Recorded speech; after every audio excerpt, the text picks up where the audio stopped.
I want to talk about the power of projection and how insanely critical it is that you reverse the energy, you do return to senders, you do spiritual baths, you block evil eye people, you block monitoring spirits. It's essential for you, especially if you are highly, highly sensitive. The power of projections is like someone can take a dirty coat, right? Take a dirty coat off the ground from somewhere.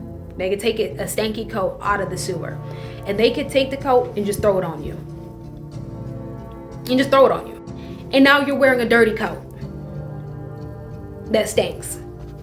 That is what a projection is. That's what projections feel like. You're minding your own fucking business and somebody throws a stinking, dirty, rotten sewer coat on you. And now you're wearing it and you have to know what to do with it. You have to have protections already up, right? You have to have transmutation wards. You have to have return to sender wards. Some people do baneful wards, right? Baneful wards, they can get tricky, so understand that. But I'm not saying be scary out here, but be mindful, use discernment. Where someone can try to throw a dirty, stinky coat at you, and you don't know what to do. So you just wear the coat. And you walk through life feeling the energy that you are the dirty, stinky coat. Not that something was put on you and it doesn't belong to you, but you are this dirty, stinking sewer coat. When someone projects onto you, and they project themselves, because they can only project what the fuck they are onto someone, right? You have to know what to do with that energy. You have to know where to send that projection. You have to know how to alchemize, how to transmute that, or else you can end up wearing it as your own. Some people have stronger projections than other people. And this goes into synastry, right? So for example, if someone's Mercury falls into your 12th house, their projections aren't gonna really land a whole lot, because it's like you're already sort of like oblivious and aloof to their mental process in general. You don't really it's kind of hidden, like you feel something, but it's not going to land like a projection from someone's Mercury who falls into your 8th house. Now, if you guys are looking to learn more about astrology and synastry, I do synastry readings. I'm thinking of opening that back up, but I can go over synastry on here if anyone's interested, because it's very important. Basically, how you find out synastry is you go to your own natal chart, you see what sign is ruling your 8th house, and if that sign matches that person's Mercury falls into your 8th house, which means that their thoughts of you, their thoughts about you, how they feel about you, how they think of you, actually can negatively and greatly impact you, because it's falling into a part of your chart that is ruled by just like pure intimacy, right? They have a stronger effect on you. So sometimes you can come into contact with total strangers, and you have this synastry at play with total strangers, right? And you just don't know it. I know it because as an astrologer, I actually gain information from every interaction that I am in with other people. So for me, most people they don't believe in astrology, right? So they will willingly tell me their placements. They will willingly give me their birth chart. Honestly, before I deal with anyone on a deep level, I usually get their birth chart, and it's not for nefarious reasons. It is to know what I'm going to be dealing with.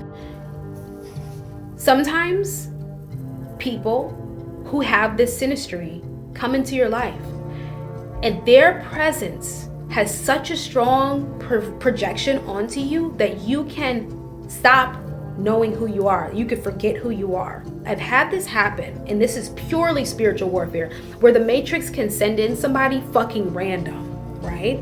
And when the Matrix can't get to you, they will send they'll send a complete stranger. They'll use anybody that's close to you, right? So it's difficult to have interpersonal relationships. For those of you who go through a lot of spiritual warfare and you feel like isolating, I want you to understand that I see you. I see you and I understand, because the more people that have access to you, the more that this energy can come into your life and try to derail you, right? Sometimes being completely isolated is the only way that you can get to where you need to go, because like I said, the matrix monsters, the Bible calls it the enemy, or religion says the enemy. Religion calls it Satan, the devil, or whatever. Whatever that opposing force is, right, can work through people. And if anybody has direct access to you, they can work through those people. I've seen it happen. I've seen it. Right? So don't underestimate the power of projection.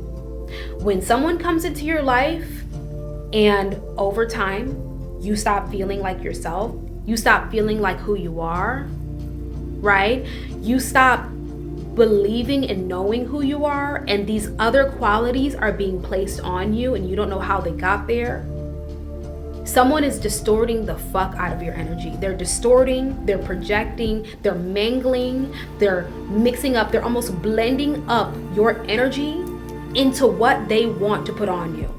And when you're sensitive and you don't know how to figure out which energy is yours, which is someone else's, right? And we have to recognize sometimes that quality is ours. And you have to recognize, is that me? Is that something I need to transcend? Is that something I need to work on? Is that a fatal flaw? Is that something that, oh, I didn't know I had that about me, but I'm going to work on that? Or is it a projection? Is it not yours? Is it something that someone thinks of you and they're just close enough in your energy for you to feel them thinking that of you, and then you end up mistaking that for how you think of yourself? The crazy part about projections is someone can come into your energy and they can feel a way about you. And you start to feel that way about yourself, or you start to feel that about them. It's a very weird way that energy works. And it's because we are actually one. We are actually one consciousness. We are not separate. So sometimes the energy can just be distorted and flip-flopped, and it works both ways, right? Just like in a tarot reading, the energy can work both ways. It can be, so that's what it's like navigating situations with people psychically when you're psychic, because we are one consciousness. There's really no separation for real at the end of the day.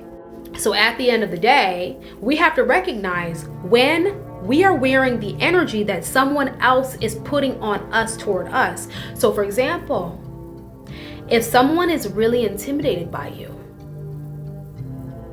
you feel that energy, and over time, you could start to think that you are intimidated by them. Because you're wearing that energy and you're feeling it. Because you're so deeply empathetic, you feel emotions as if they are yours. So now you are absorbing and carrying an intimidation that someone else has for you. You're carrying it toward them when really it's the other way around. That's the weird part about being psychic. That's a weird part about being clairsentient. Clear feeling, right? Clear emotions, clear feeling. Is you have to recognize when the energy is flip-flopped. And that causes an insane amount of being so fucking honest with yourself, so fucking real with yourself. You have to be so honest and so real and do your shadow work and not lie to yourself and know yourself in order for this to not take place.